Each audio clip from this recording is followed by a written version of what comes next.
Olá, seja muito bem-vindo aqui ao nosso curso Clínico Cirúrgico de Emergências Cardiovasculares. Agora eu vou apresentar para vocês um tema que eu particularmente gosto bastante, que é sobre dissecção aguda de aorta. Esse é um tema assim fundamental para todo mundo que está dando plantão na emergência. Você que está se formando agora ou que já está formado há mais tempo, é um tema que sempre tem que ser visto com muito carinho num contexto de ah, dor torácica intensa no departamento de emergência. De todas as causas de dor torácica, a dissecção aguda de aorta, principalmente a ascendente, ela não é assim nem de longe a causa principal e a mais frequente. Só que num contexto de emergência, você sempre tem que tentar descartar, seja pela anamnese, pelo exame físico, pela história que você consegue colher desse paciente, as condições que são mais graves, que têm risco de morte iminente, como a dissecção aguda de aorta.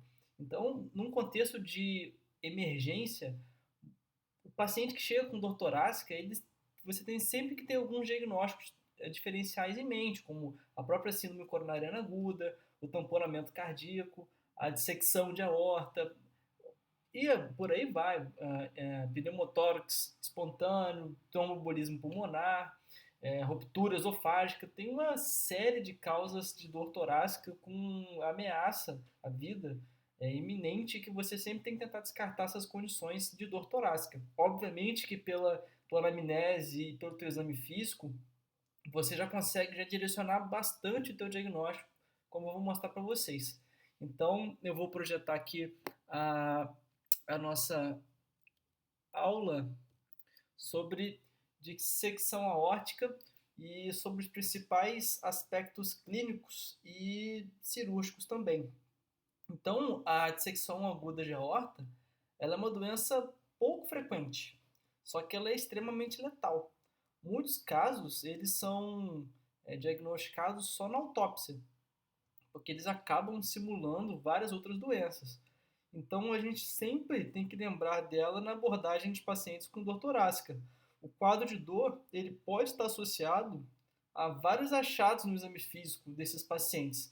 Eles podem ter uma síndrome de insuficiência cardíaca, por causa da insuficiência aórtica aguda, pela extensão da dissecção em direção à válvula aórtica. Você pode ter síndrome de choque por tamponamento cardíaco ou sangramento para pleuro ou retroperitônio, ou até mesmo esses pacientes eles podem se apresentar no departamento de emergência com dor abdominal intensa por causa de uma isquemia mesentérica, tá? E sempre lembrar também que a dissecção aguda de aorta ela pode se apresentar com um quadro sindrômico de oclusão arterial aguda, pela própria dissecção. Estou falando da isquemia renal e do infarto agudo do miocárdio, pela própria dissecção. E geralmente, quando a dissecção leva a um infarto agudo, geralmente acomete a coronária direita. Então, esse paciente ele costuma chegar para a gente com dor de início súbito e de forte intensidade já na largada, o que é bom para nos ajudar a diferenciar, por exemplo, a dor originosa, que em geral ela ocorre de maneira mais crescente, mais gradual. Então, assim, quando essa dor ela migra do seu ponto de origem para outros pontos, seguindo o percurso da aorta, isso pode nos ajudar a suspeitar da dissecção aguda de aorta, tá? Como esses pacientes se apresentam no departamento de emergência com dor torácica, dependendo do hospital que você trabalha, já vai existir um protocolo de exames padrão que você vai ter que pedir para poder abordar esse paciente. Os principais objetivos aqui da aula é mostrar um pouco da anatomia aórtica, as principais etiologias da dissecção, mostrar o quadro clínico, quando que a gente suspeita de dissecção aórtica, principalmente do tipo A, quais são os principais exames complementares, indicação de cirurgia e como que se dá o tratamento clínico e cirúrgico. Então, primeiramente, a gente tem que definir alguns conceitos básicos, né? O que é um aneurisma e o que é dissecção. Não necessariamente essas duas situações estão juntas. O paciente ele pode ter um aneurisma de aorta e não necessariamente a aorta dele está dissecada, tá? Então, um aneurisma ele é definido como um aumento do diâmetro de pelo menos 50% acima do esperado para o mesmo segmento aórtico em indivíduos que não são afetados e têm a mesma idade e o mesmo sexo. Então, eu vou mostrar uma imagem mais adiante que mostra os diâmetros considerados normais, os intervalos de diâmetro considerado normal de uma aorta de um paciente saudável. Então, o aneurisma é quando você tem um aumento desse diâmetro de pelo menos 50% acima do valor do que seria esperado para aquele paciente. Já a dissecção aórtica é quando a gente tem o meio aórtico separado. Então, geralmente, por um fluxo pulsátil que penetra na camada íntima da parede aórtica. E isso permite que o sangue ele flua, ele corra entre as camadas da parede aórtica, forçando as camadas e criando um lúmen falso paralelo ao lúmen aórtico nativo, ao lúmen aórtico verdadeiro. Então, consequentemente, o falso lúmen ele pode se propagar em ambas direções, tanto retrogradamente quanto anterogradamente, a partir do rasgo da íntima, e afetar a maioria dos ramos distais e até mesmo os ramos proximais, como as artérias coronárias, ramos cerebrais e ramos mesentéricos. Então, é importante você ter em mente qual o conceito da dissecção aórtica. Esse é um conceito bem básico que você tem que saber. Então, nessa imagem, a gente consegue ver um rasgo na íntima e a propagação da dissecção entre as camadas média e íntima da aorta ascendente. Nessa imagem, a gente consegue ver bem isso. Existe um outro mecanismo que eu não vou me aprofundar muito aqui, um outro mecanismo para dissecção de aorta, que é um sangramento na parede da aorta sem que haja uma ruptura da íntima, que isso geralmente é chamado de hematoma intramural. Aqui um aspecto cirúrgico, vocês conseguem ver bem a aorta ascendente com uma dissecção bem evidente aí mostrada, tá? A dissecção ela pode ser classificada em aguda ou crônica, dependendo do início dos sintomas. Essa é uma classificação que divide esse padrão de dissecção. Se ela aconteceu com menos de 14 dias, a gente chama de aguda. Se ela tem mais do que 2 meses, a gente chama de dissecção crônica. E quando está nesse intervalo, a gente chama de dissecção subaguda. E antes de qualquer outra coisa, a gente tem que saber relembrar um pouco da anatomia da aorta para a gente entender até mesmo o sintoma desse paciente que chega para a gente no departamento de emergência. Então, como todo mundo aqui já sabe, a aorta é a maior artéria do corpo. E ela divide-se anatomicamente em componente torácico e no componente abdominal. E a aorta torácica ela ainda se subdivide no segmento ascendente, no arco e no segmento descendente. E a aorta abdominal, ela se subdivide no segmento suprarrenal e infrarrenal, tá? A aorta ascendente, ela tem ainda duas porções distintas, que é a raiz aórtica, que começa na válvula aórtica e se estende até a junção sinotubular. E a raiz aórtica, ela apoia a base dos 3 folhetos da válvula aórtica. E eles se projetam para dentro do seio de Valsalva durante a sístole. As artérias coronárias, direita e esquerda, elas se originam desse seio de Valsalva, tá bom? A porção superior da aorta ascendente, ela começa ali na junção sinotubular, e ela estende-se superiormente para se unir ali no arco aórtico. A porção proximal da aorta ascendente, ela está dentro da cavidade pericárdica, e geralmente ela está anterior à bifurcação da artéria pulmonar. O arco aórtico, como vocês conseguem ver bem na imagem, ele dá origem à artéria nominada, o tronco bracocefálico, a artéria carótida comum esquerda e a artéria subclave esquerda. A aorta torácica descendente, ela começa distalmente a artéria subclave esquerda.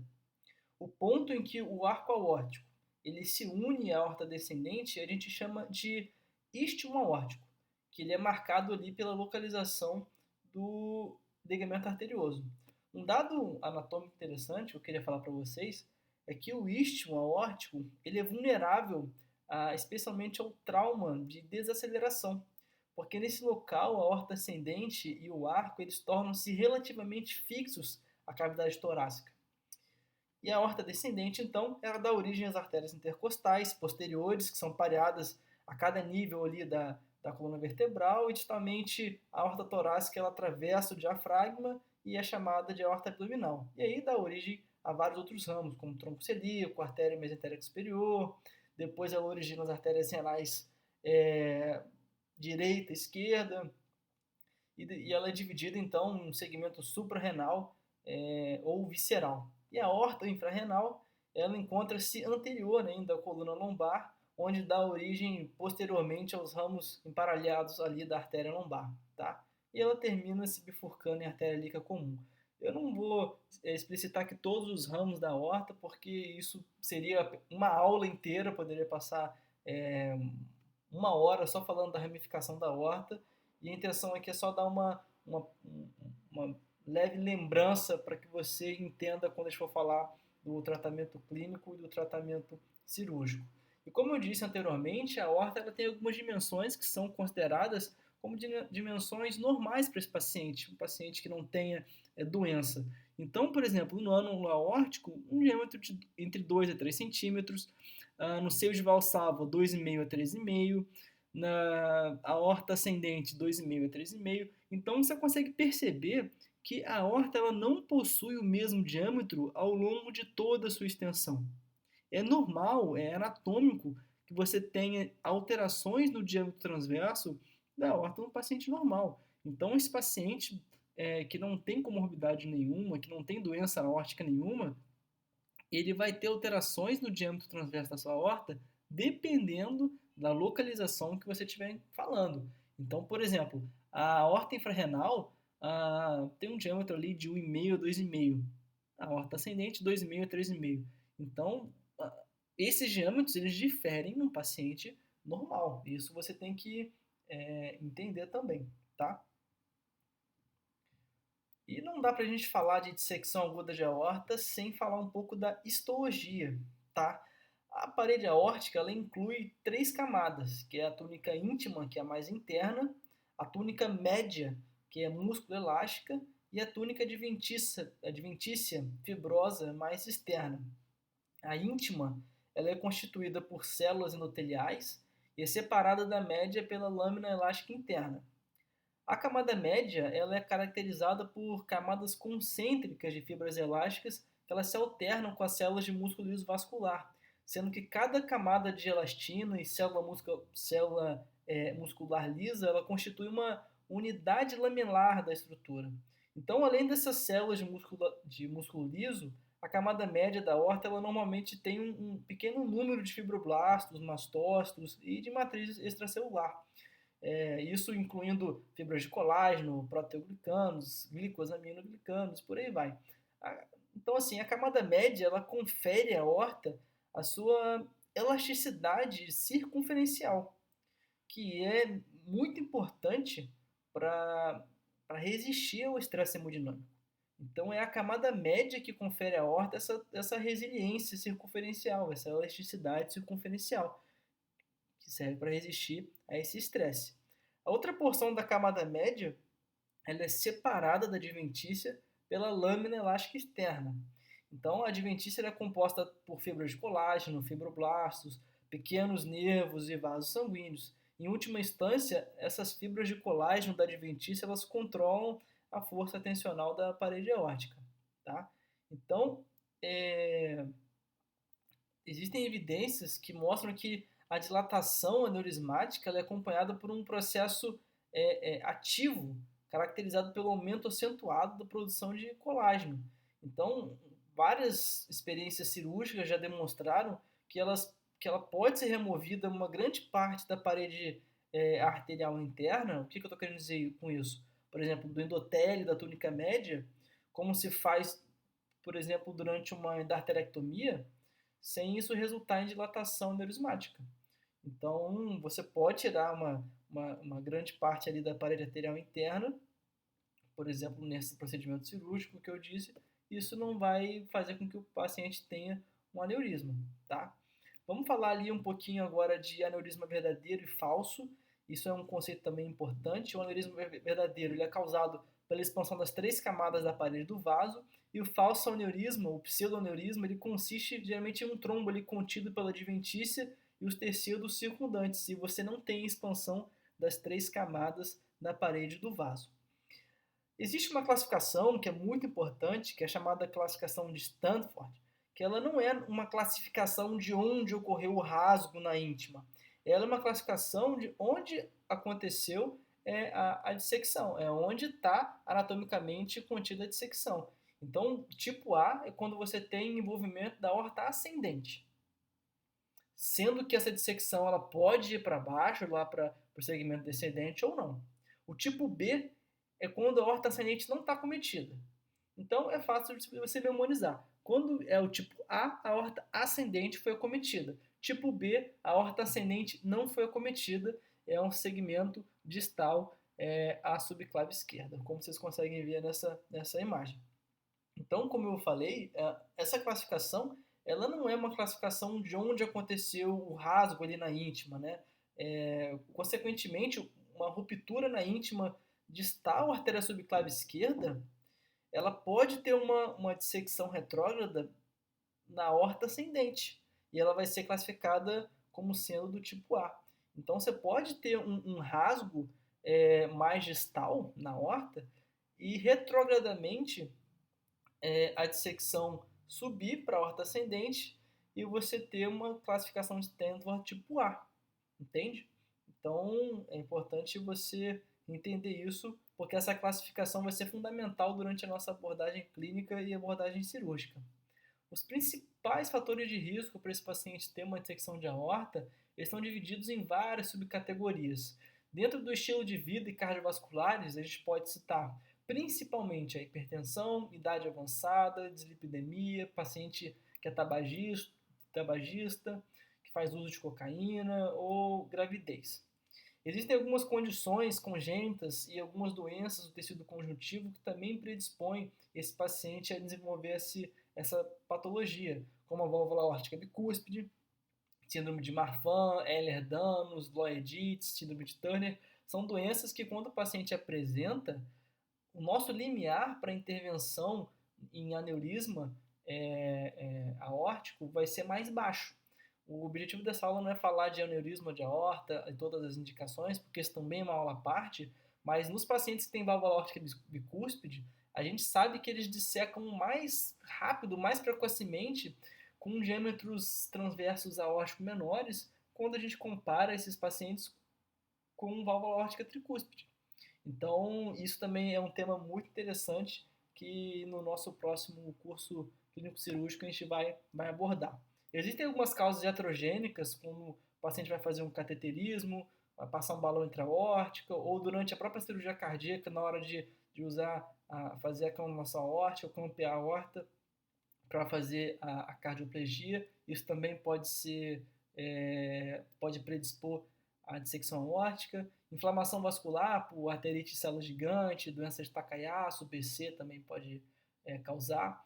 Infecção sifilítica, tuberculose também são causas de dissecção aórtica, aneurisma e trauma por desaceleração. Mas o mais importante é a hipertensão. A hipertensão ela é a mais relevante, ela está presente, olha, em mais de 90% do caso em várias séries de estudos de caso, tá?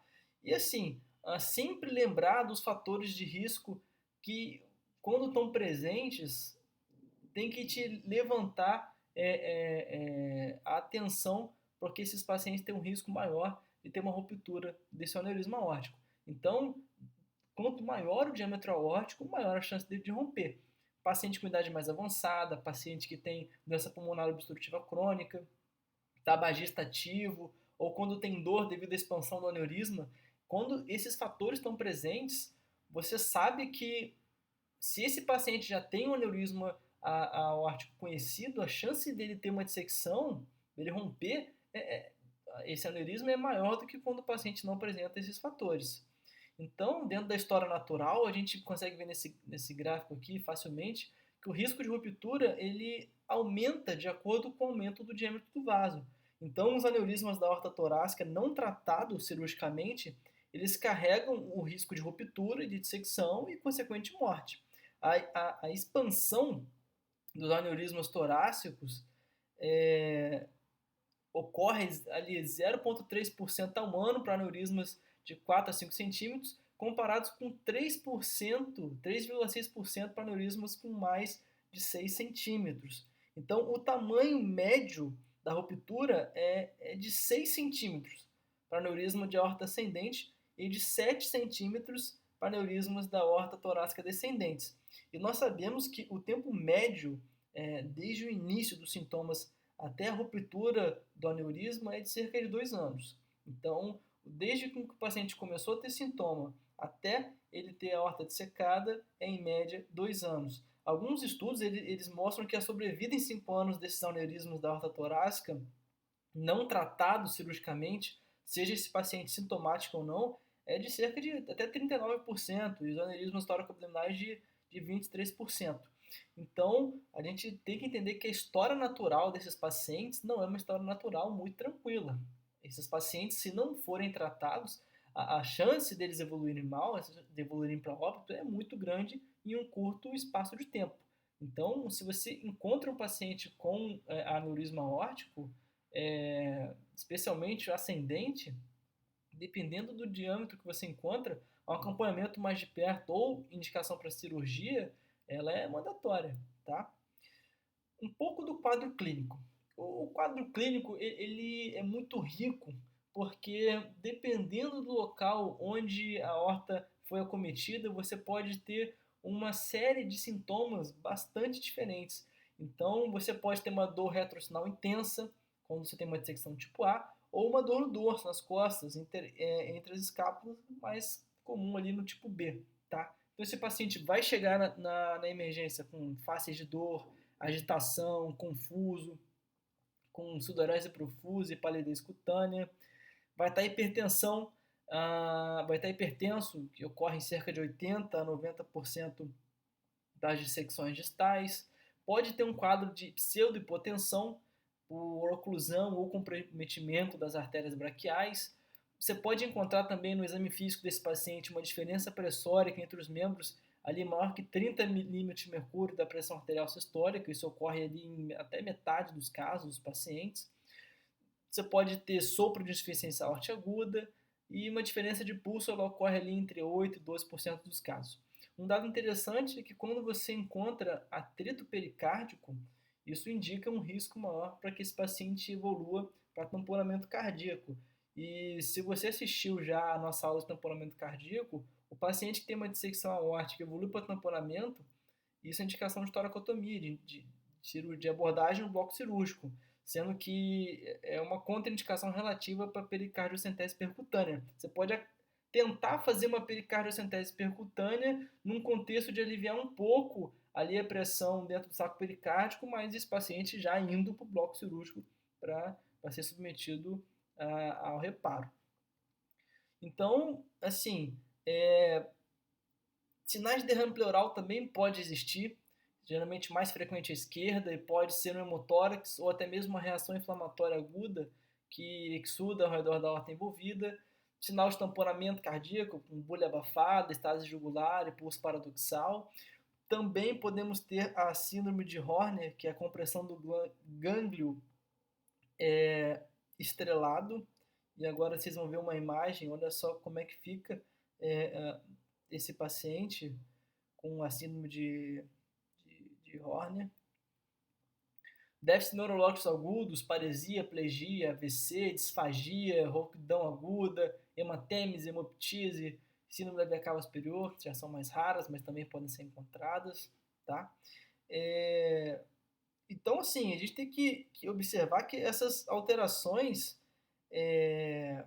elas acontecem de acordo com o vaso que é acometido. Então, assim, o paciente ele pode, como eu falei, apresentar com hipertensão arterial. Na maioria das vezes vai estar hipertenso, mas às vezes ele pode estar hipotenso. E essa hipotensão pode significar que ele está com tamponamento cardíaco, ou porque rompeu para a cavidade pleural, tá? Então, assim, o pulso ele tem que sempre ser palpado para procurar diferença.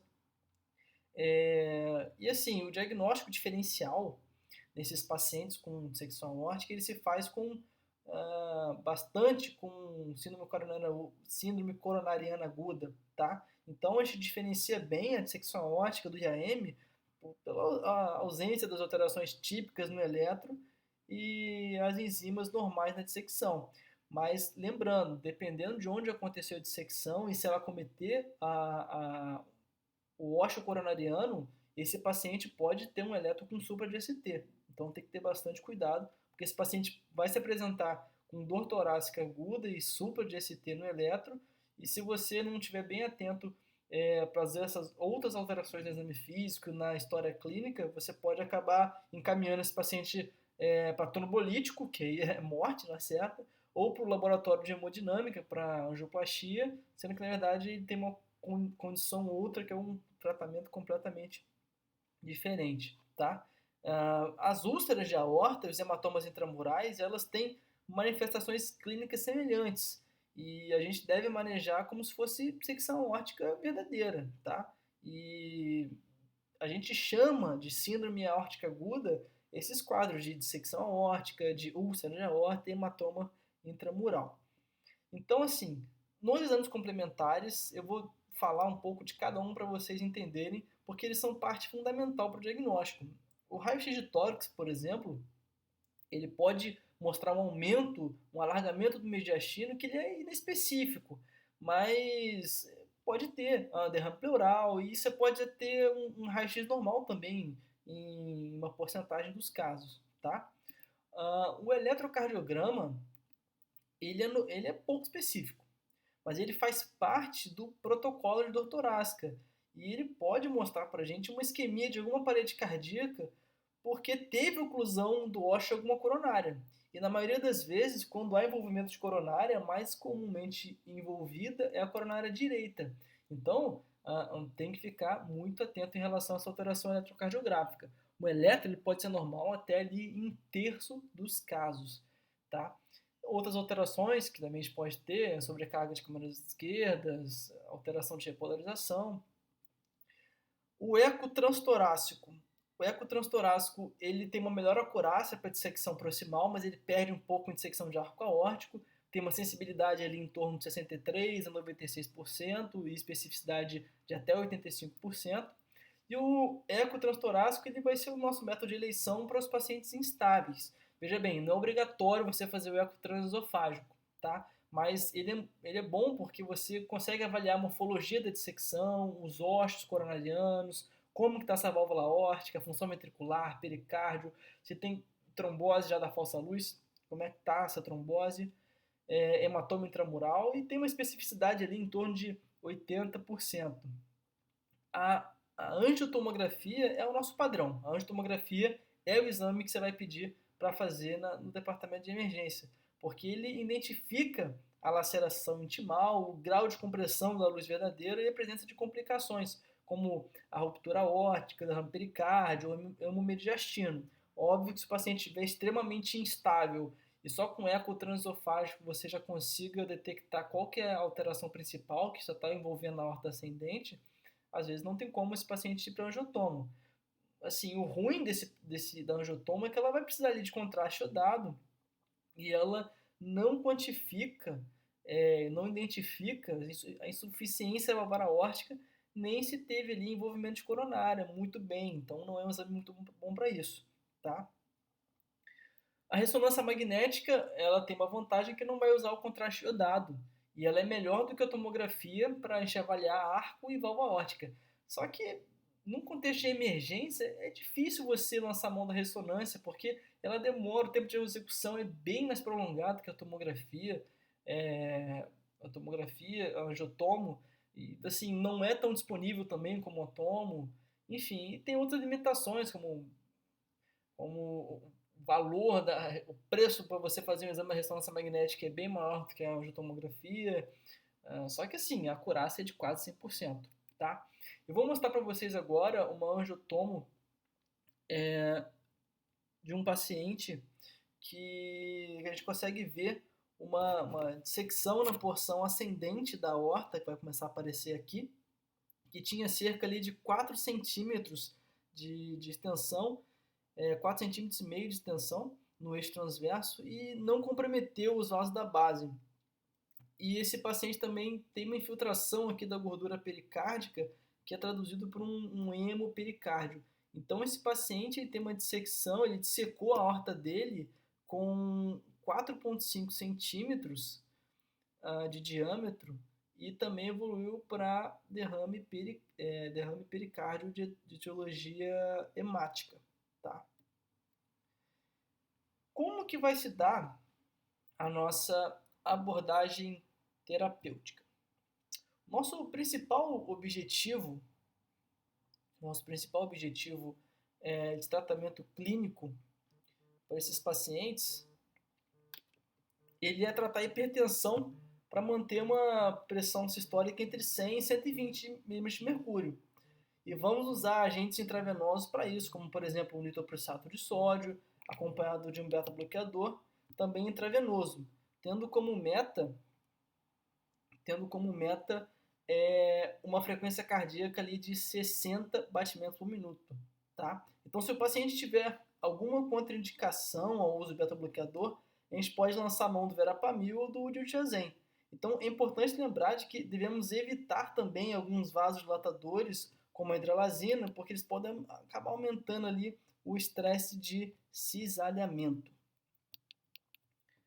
Então, a dissecção tipo A, ela é uma emergência cirúrgica, ponto. A dissecção tipo B, ela é de tratamento clínico em geral e dependendo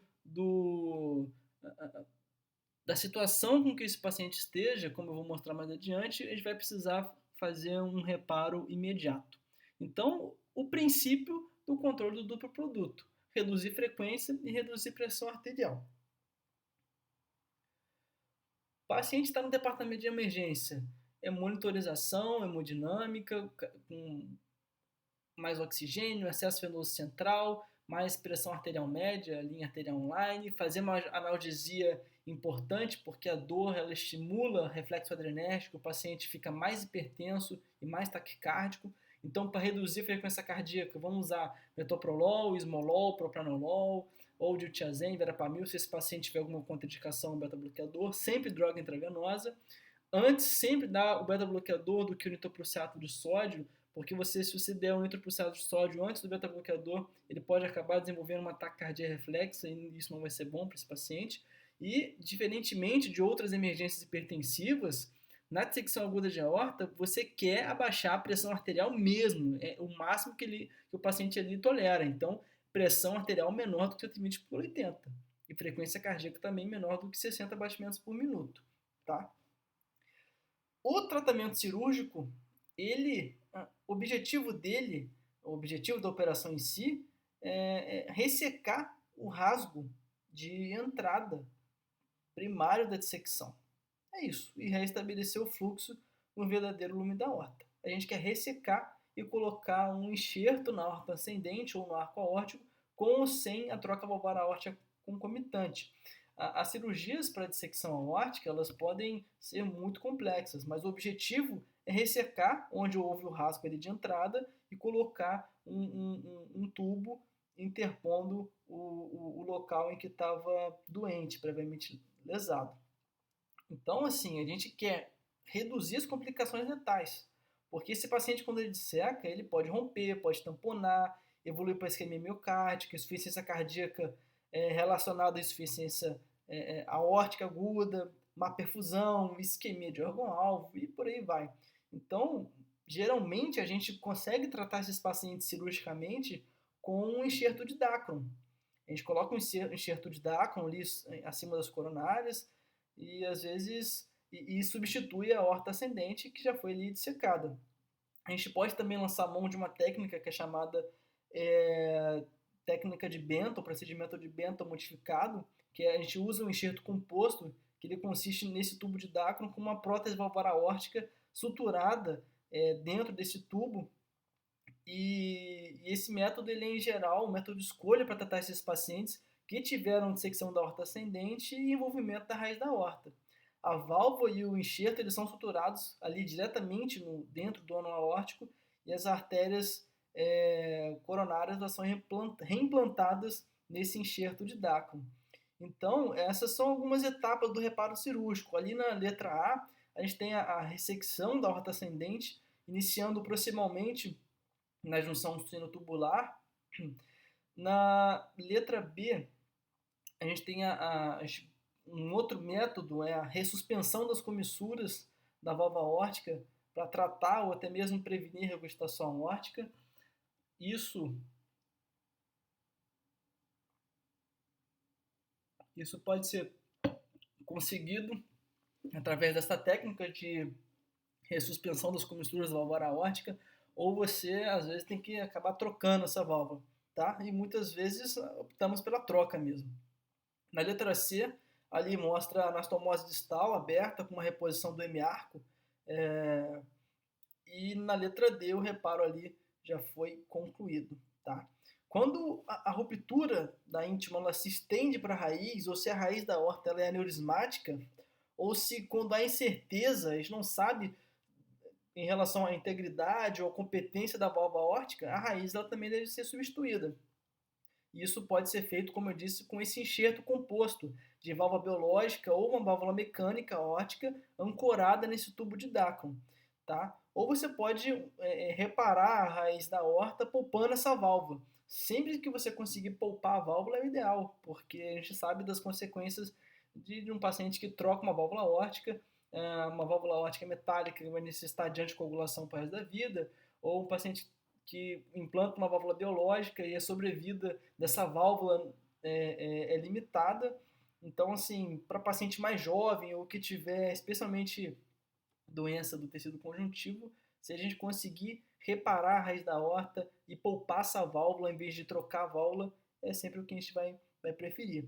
Agora, as cirurgias mais complexas dentro da dissecção aórtica são quando tem envolvimento do arco aórtico. No nosso próximo curso clínico cirúrgico, a gente vai falar um pouco mais aprofundado sobre a abordagem cirúrgica, porque isso também, só o tratamento cirúrgico poderiam ser horas de aula, e tem cirurgiões cardiovasculares que são específicos, são especializados em tratamento de doença da aorta. Então isso aqui é um mundo muito rico, muito complexo dentro da cirurgia cardiovascular, e é extremamente desafiador esse tipo de cirurgia, demanda um tempo de treinamento e para você ganhar uma expertise para realizar esses procedimentos muito grande. Então, assim, as cirurgias mais complexas são quando você envolve o arco aórtico, porque elas, em geral, elas vão precisar de perfusão cerebral anterógrada durante um período de parada circulatória hipotérmica. Esses pacientes são resfriados a 18 a 20 graus para proteger cérebro e os outros órgãos. Existem algumas discussões ainda sobre qual seria o melhor sítio para você canular esses pacientes. Alguns estudos mostram a preferência para a canulação através da artéria axilar direita, ao invés de você canular a artéria femoral. Isso eles comparam disfunção neurológica causada pela circulação extracorpórea, a própria mortalidade. Já tem outros estudos que não conseguem mostrar muito bem essa diferença. Então, e após a cirurgia, se o paciente fica com ou sem dissecção residual persistente, a gente ainda vai ter que ficar acompanhando ele com exames de imagem seriado. Então aqui eu trouxe alguns vídeos para que vocês consigam ver um paciente com uma dissecção de aorta ascendente. Então, para cá está a cabeça do doente, para cá estão os pés, aqui você tem o coração, nós temos a afastadora aqui, os campos, aqui você consegue ver o apêndice arterial direito, artéria pulmonar, tronco da pulmonar, a aorta ascendente toda envolvida e dissecada. Aqui está o clamp aórtico, e o cirurgião está abrindo aqui a aorta ascendente. Agora ele está fazendo uma bolsa ali no átrio esquerdo para colocar uma cânula de sucção, e nós conseguimos ver aqui um aspirador dentro da aorta ascendente, e aqui a quantidade de coágulo aqui separando as camadas da aorta. Aqui de novo o cirurgião seccionando essa área doente. Aqui nós temos uma cânula inserida no átrio direito, uma cânula venosa de duplo estágio. Esse componente branco aqui, ele serve para prender um aspirador que fica dentro do átrio esquerdo. Aqui está o clamp da aorta ascendente, ele está clampeado aqui distal a porção doente dessa aorta ascendente. Aqui a gente consegue ver bem, aqui está o lumen verdadeiro e aqui está o hematoma. Olha o tamanho do hematoma desse paciente, a quantidade de sangue que está aqui acumulado nessas camadas da aorta. Aqui na ponta da pinça ele vai mostrar onde foi o rasgo de entrada. Isso aqui realmente foi uma dissecção muito feia, secou, e o hematoma aqui, a dissecção ela foi contida, e esse paciente, por sorte, não morreu, mas ele chegou bem grave no departamento de emergência para a gente operar. E aqui vocês conseguem ver a válvula aórtica desse paciente, os 3 folhas da válvula aórtica. Depois que a aorta ascendente foi removida e a válvula aórtica também foi retirada, a gente vê aqui um tubo de Dacron e dentro há uma prótese valvar aórtica biológica já implantada. O aspecto final, já o tubo de Dacron com as coronárias reimplantadas e ainda clampeado, e o aspecto final da cirurgia. Esse paciente foi bem para casa depois, ficou muito bem. Esse paciente, depois que ele opera, ele ainda tem um ambulatório que a gente continua acompanhando ele de tempos em tempos. Então, após essa cirurgia, se o paciente ele fica com ou sem uma dissecção residual persistente, existem algumas recomendações ali pelo guideline da ESC que esse paciente ele faça uma angiotomo de tórax ali de acompanhamento no primeiro mês, depois no 6º mês, no 12º mês, depois operatório. Depois ele faz anualmente. E as diretrizes europeias, elas afirmam que se o paciente tiver ali uma doença estável, você pode fazer uma angiotomo a cada 2 anos, depois do primeiro ano de controle, tá? Então, depois do primeiro ano daquele controle anual, se estiver tudo bem, você consegue espaçar e fazer uma angiotomo de 2 em 2 anos. No entanto, um dado muito interessante é que as recomendações para a dissecção aórtica do tipo A, a recomendação desses guidelines, elas são todas extrapoladas, a maioria são extrapoladas a partir de dados sobre o curso natural das dissecções do tipo B. Então, sem dúvida, a dissecção residual após uma dissecção do tipo A, ela deve ser considerada uma entidade diferente. Então, esses dados eles são analisados, são levados em consideração porque estão em guideline, mas obviamente cada paciente vai ter que ter uma abordagem individualizada. E no nosso próximo curso vamos falar da cirurgia, das indicações de cirurgia imediata e dissecção do tipo B. E basicamente as principais indicações para você intervir imediatamente nos pacientes com dissecção tipo B é quando tem ruptura, dilatação aneurismática, dor intratável. Tem professor que fala que não existe dor intratável, existe emergencista que não deu analgesia adequada. E quando há uma perfusão de ramos, uma isquemia visceral, isquemia medular ou de membros inferiores, tá? Então, assim, eu espero que você tenha compreendido